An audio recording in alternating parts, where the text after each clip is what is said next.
Hey, welcome back to Revenue Optimization Radio. It's the one show that takes a look at, well, how to optimize your revenue. Hosted by Patrick Morrissey, CMO of Altify. Revenue Optimization Radio is brought to you by those good folks. So why hold back? Let's have them tell you more right now. Hi, everybody. Welcome to another edition of Revenue Optimization Radio. And if you follow us on Apple, iTunes, Apple Music, Spotify, wherever you get your podcast, we appreciate the followership and we appreciate your feedback. And I'm excited today to talk to somebody who lives right in the middle of this intersection between sales and marketing and what does good look like around customer experience. And that's Toby Murdock, who's the GM of Upland Kapost. And this gentleman is expert in all things content. What is the role that content plays in terms of engaging, educating, inspiring customers, but also how does content live in real life, particularly in the intersection that we often talk about in this podcast between sales and marketing, and how do you orchestrate a customer journey? So first and foremost, Toby, welcome to the podcast and thanks for your time today. Hey, Pat, thank you so much. Really glad to be on the show with you today. Hey, before we jump into all the details about how to think and execute on a content strategy and really engage and delight customers, give the brief snapshot on you and your background so everybody understands how long you've been wrestling with this topic and give you some color around your expertise here.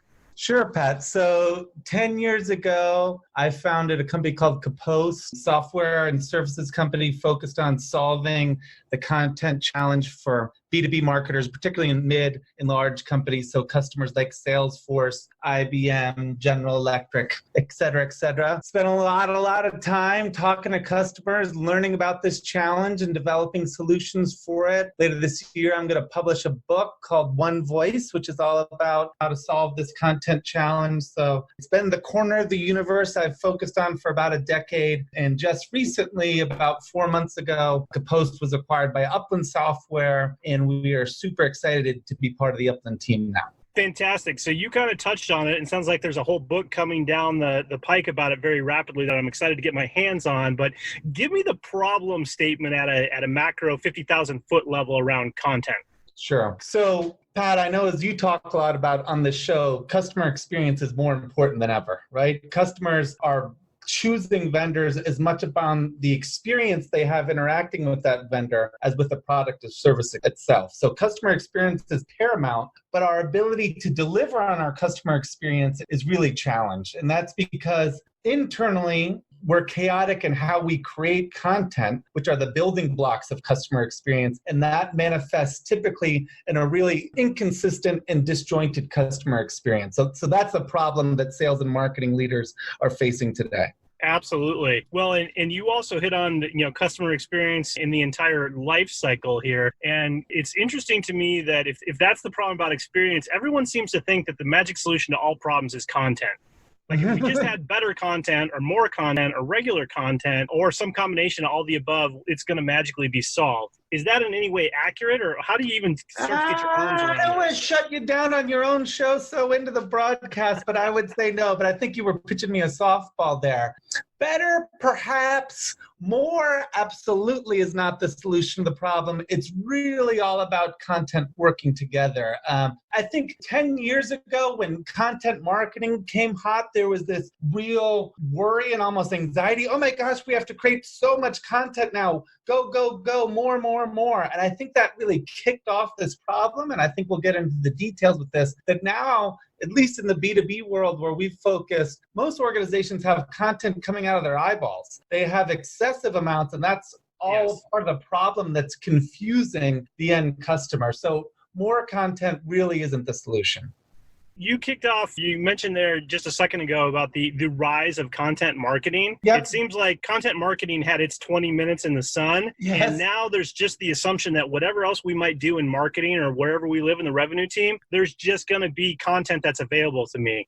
And I often find in these conversations that one of the challenges is people even inside the building who are expert in the topic or might have been dealing with customers for years aren't sure what content is what, or even what do I do and where do I go for this? Everybody's got their greatest hits, but they don't necessarily, to your point, more is not more. And it's not wrapped in any way or connected back to what's the experience the customer has. Yeah, exactly. Because if we're confused, you talk about the confusion happening internally about finding content and understanding what it means and how it links up with the rest of the story and the rest of the journey. If we're confused internally in our sales and marketing organizations, we can only imagine the confusion that's besetting our customers. And so we need to your point, look at things from their perspective. And they don't see us as a sales enablement team and a product marketing team and this region and this BU and that BU. They come to us as a single vendor, and they're trying to understand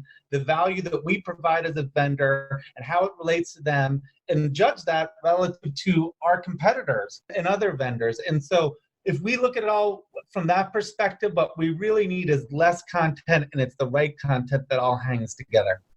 And dig into that a level deeper, because I think particularly when you put a marketing hat on, we tend to be oversimple about this and think about top of the funnel, middle of the funnel, lower funnel, or maybe post-acquisition. Once I've become a customer, then I might need some other things. How do you think about that journey in the life cycle? The best I've seen it done is organizations that really, there's so many dimensions with which you have to personalize your message and personalize your story. And so the best I've seen it done are great messaging documents that start with a simple one-sentence statement that's even distilled even further to a tagline, but then to one sentence. And then it could be few paragraphs of your core story. And then that story is adapted across many dimensions. So to your point, there's stages of the journey, top, middle, bottom, and post-sale. There's different product lines. There's different personas. There's different industries or verticals. There's different regions, right? And so the best organizations are explicit about all of this. And you tell that overall story, and then you write down how it gets adjusted and personalized for all these dimensions. And it's in a cohesive plan. And now this provides the guide rails and the guidance that the whole organization needs to stay within that story. Because all the tension I always see within these organizations, like, oh, well, we're the European region. Our customers are different. Oh, well, we're the big data BU. Our customers are different. We need something different. We're sales. We need different here than what the product marketing people need. Of course you need something different. Absolutely, all those groups do need something different, but it all has to tie and align to a central story. So I'd say two keys are you have to be really explicit about what is your message in your story, and then how that adapts and personalizes across various go-to-market dimensions. And then you actually need a set of processes to truly operationalize the production of all of your content to fall within this framework. That's great. So when you look at the marketplace, or you look at some of the customers that you work with, and you mentioned some serious names a couple minutes ago, give me an example of somebody you think that's doing this particularly well, who's really put the pieces together in terms of being clarity of story, clarity of message, clarity of market, and then has started to orchestrate the process behind it. I'm actually in Northern California right now, not my home base, but I'm here. I just met with Salesforce, and Salesforce is doing this really well. It's been a big effort for them. It's been a big transformation, and they still have a long ways to go. But they really, think about Salesforce. Think about the last decade. A decade ago, it was a $1 billion company, around $1 billion company in one major dominant product line. 10 years later, $10 billion company, and so many different acquisitions. And now they are in every corner of the enterprise, right? They have their marketing cloud, their commerce cloud, their service cloud, big data cloud. They rolled out Einstein, right? So many different products. And their story has gotten diffuse and all over the place. And so they made a real concerted effort to really have Salesforce stand for a concise message, and then properly personalize and adjust that message across all their various dimensions around which they go to market. And they packaged all that up together in a content strategy playbook. It's all written down, that top level message and how it personalizes down across the dimensions. And they've distributed that across all members of the organization, all the stakeholders who are involved in content. And they've rolled out and continue to roll out a content operation to really put processes around how people can work together in creating content, instead of having a lot of independent mini factories all generating their own story. They've done a great job. It's been led by Stephanie Buscemi, who's the CMO there now for about the last 2 years, and then a number of other folks, Chris Mueller, Jessica Bergman. Jessica actually had developed a great content operation at Demandware, which is a company that Salesforce acquired about 3 years ago. And she's been able to bring a lot of that best practice and knowledge to help them bring out this content operation at much, much greater scale, obviously rolling it out across all of Salesforce. So if I think about that, that's a great example. And I think about maybe somebody with a little simpler or smaller scale. If I know I've got content needs, I know I've got a lot of stuff running around, how do I start to think about putting a strategy in place to really get my arms around this and bring it to life? Yeah, again, I would think the strategy and then the operation. So strategy, you have to document it. And a lot of people do this to some degree. There's the classic messaging document that we all have. And then you need to personalize that across some set of dimensions. People are always nervous. Well, we're not on our personas. They're often like, this group has their personas and those people have their other personas that they're working on. But just do the best you can. Get it written down on paper. Know that it's always going to evolve every way. It's always a work in progress. So that's step one, right? You have to write down your strategy. But then you have to have some processes in place to actually make that strategy come to life. I would say this latter stage of operationalization is where most people fall down, right? Everyone has some definition of what a message is, but then how do we get everyone to work together on it? And so we see there being, it's a 3x4 matrix of what we call a content operations model: plan, produce, distribute, and analyze being the 4 phases.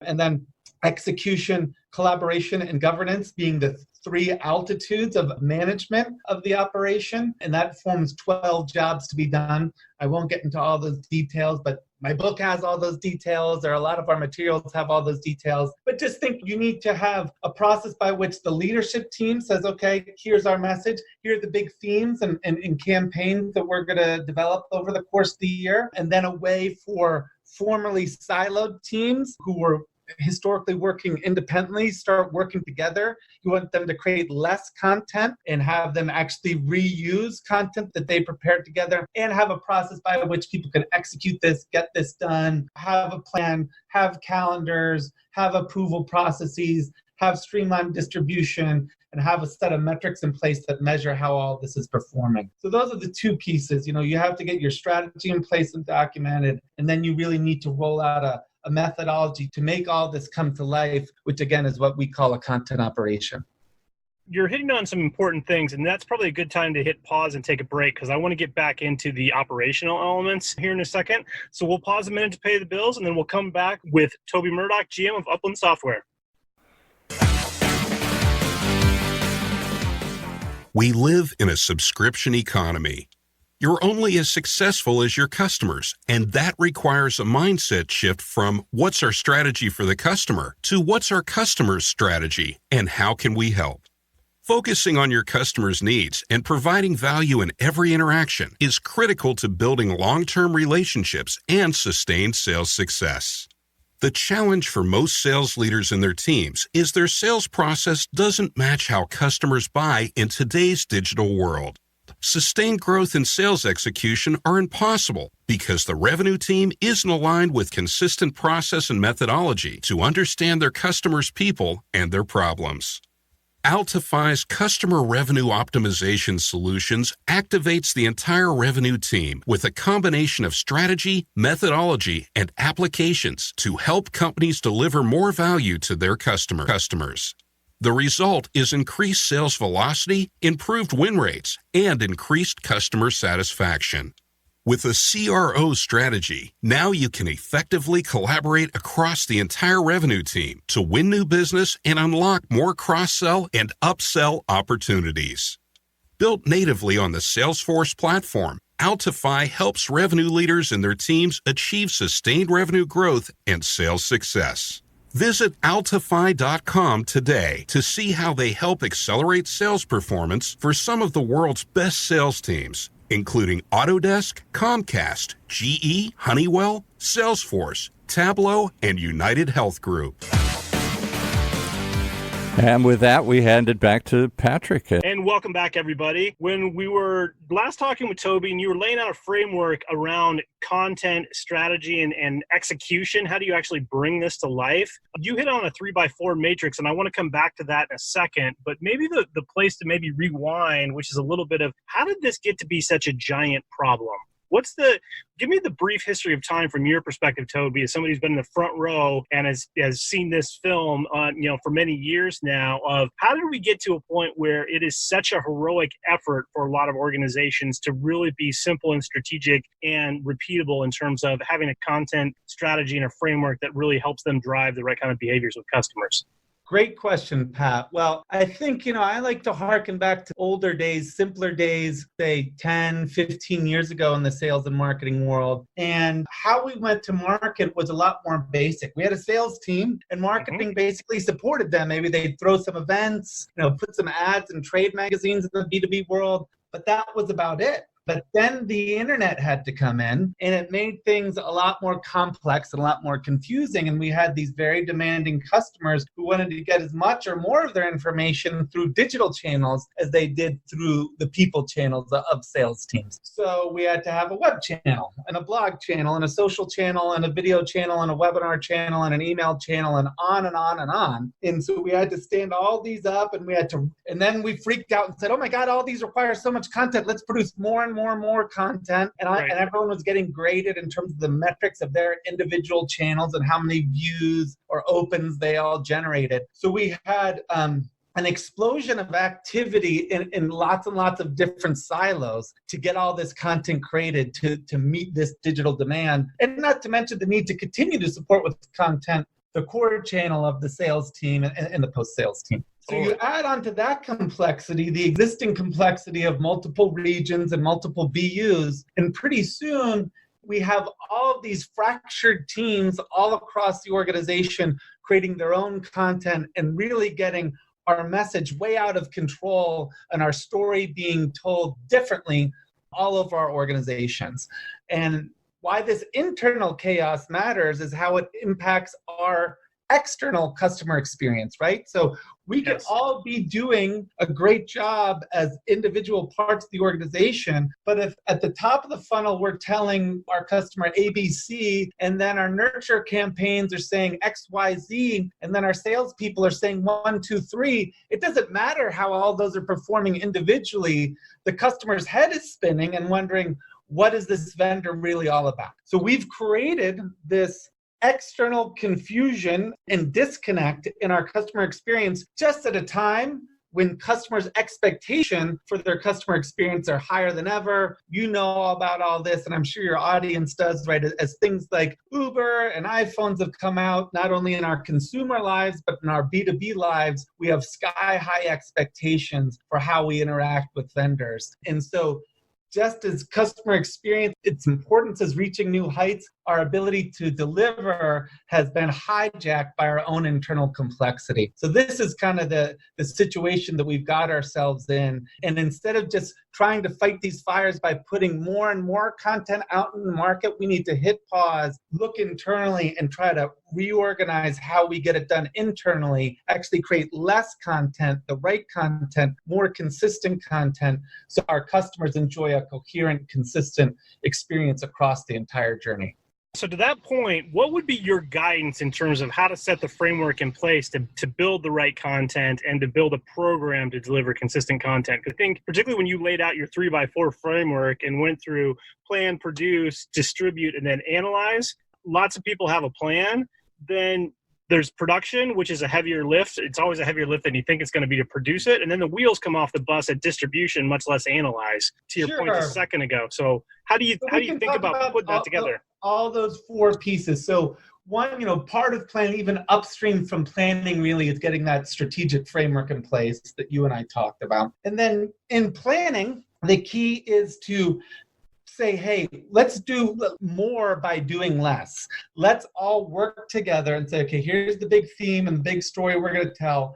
how are we going to say this and how are we going to work together in producing this? So, and have it all planned out. So let's say we're going to create an ebook that's going to tell our story about big data and it's going to talk to the financial services industry. Well, when we next need to talk about it to the manufacturing industry, let's not start from scratch. Let's all work together and take the general framework we already put in place for financial services and duplicate it for manufacturing and make the appropriate tweaks and adjustments. And you can do this across all of your dimensions. You can say, let's take this big ebook, and now instead of the blog channel starting from scratch, we can reuse and repurpose the various chapters of the ebook to fill up our blog channel, right? So in the planning, you need to take your time and plan everything out such that the execution becomes much simpler, right? And then in the production phase, if you plan well, production becomes much more elementary and much more straightforward. You need to have good paths of escalation up to the governance level, up to the senior management, so they can, things are going to break, the unexpected is going to happen. You need to have quick resolution so that things can continue to proceed forward as planned. And then, as I know you and I have talked about, producing content for the sake of just getting it out the door is not only worthless, it's a waste of precious resources. And you need to put as much time and effort into the distribution side as you put into the production side. Certainly paid is a great way to amplify what you're doing, but there are such huge opportunities to really get not only more cost-effective resonance, but I think ultimately more simply effective resonance when you use organic and really cultivate a stable of influencers that you're bringing into your ecosystem. That's how you really get a lot of lift, not just in traffic, but in really credible interactions with your market that brings in high quality leads and interaction in your funnel. And then there's analytics. And analytics, I would say there's a few levels, right? Ultimately, we want to get to revenue. Upstream from revenue is interaction and things like traffic and opens and whatnot. And I think people fixate on those a lot. We would even go upstream from there one level into 3 key metrics that we think you need to be measuring to know, hey, am I doing things right internally in the first place to make sure that I'm going to manifest that proper external customer experience? So 3 things. 1, does everyone in my team have the visibility they need into our content and its plan so as to be able to find it, see what the plan is, and stop the siloed madness and start collaborating on a central strategy? So 1 is just measuring visibility. And there's lots of ways to measure that, but really understand that our people have visibility into a common plan and a common repository of content. Right. And do they know that there is a plan? Yeah, exactly. Right. Because collaboration is impossible and the silos will continue until you have that. Number 2, of all the content you're producing, how consistently is it on message? So often a CMO creates the great PowerPoint. Here's the message for the year. Go get them, team. And then they throw that PowerPoint in the trash can and everyone goes out and just says whatever they want to say. And again, that leads to that confusing customer experience. So can you measure, are we staying on message? And then 3, which is sort of the next level of that, is in the content that we're creating, are we properly personalizing it across whatever our market dimensions are, stages of the buyer journey, personas, whatever, and are we covering all the key contexts that we want to cover in that personalization? So in our level of analysis, those are the 3 things that we want to measure that say, hey, is this content operation working? Are we starting to work together effectively in creating a more coherent body of content and customer experience? If you do that, then traffic might not follow as much, because I don't think traffic is what we're really searching for as much as quality leads, creating quality pipeline and quality closed deals. And that's really going to generate ultimately. Amen. Leads, pipeline, and deals are the solution to all problems. You mentioned you got a book coming out, Toby. Give us, before we sign off, give us a little bit more color on what the title again, and where do I get it, and what and is this the playbook to the content problem? Yeah, this is a lot of it. Have you ever read another Patrick Lencioni, 5 Dysfunctions of a Team, The Advantage? Yes. read any of his books? Yes. And he writes fables first. He tells stories based on his interactions with customers. And then, that's a fictional story. And then he lays out his framework. So our book is much the same.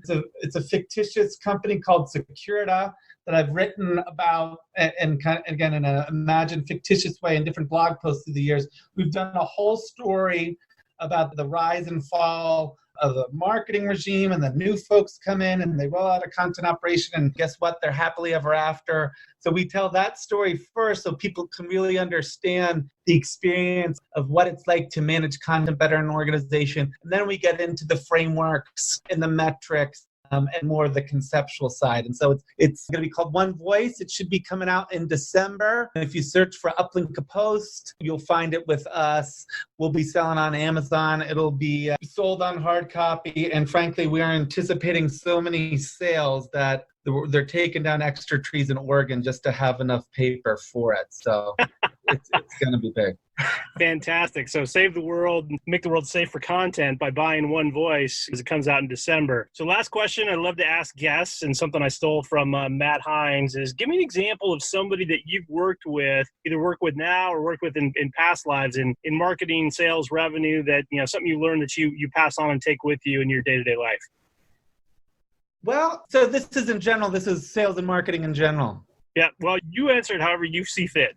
I remember seeing a presentation from John Miller, Marketo founder, early on, and it was all about, he was trying to speak to CMOs and saying, when the board meeting happens, the head of revenue is who everyone on the board is looking at, and you as a CMO, you might as well not even be in the room. Now you need to be in the room. When the head of revenue said, here's the forecast for next quarter, you speak up and say, and here's the 3 quarters after that. And you can do that by transforming marketing from a afterthought to a scientific metrics and accountability-based program that's driving your funnel. And I learned a lot from him in that presentation, and I thought it was such a landmark in the transformation of marketing, again, from like the brand creative side to an equal partner in the revenue machine. So I'll always remember learning that from John. And obviously, it's such a powerful story. It did pretty well in terms of Marketo's success. Yes, it did. That's a great example of somebody, and also a legendary person in the world of all things content and educating and showing what great looks like. Toby, really appreciate your time today. I know you're busy and you've got to go make Northern California, in this case, safe for better content and better experiences, but I appreciate your time today. Thanks, Pat. It was my pleasure. Appreciate your having me on. You bet. Take care. You've been listening to another episode of Revenue Optimization Radio with your host, Patrick Morrissey from Altify, right here on the Funnel Radio Network, for at-work listeners like you.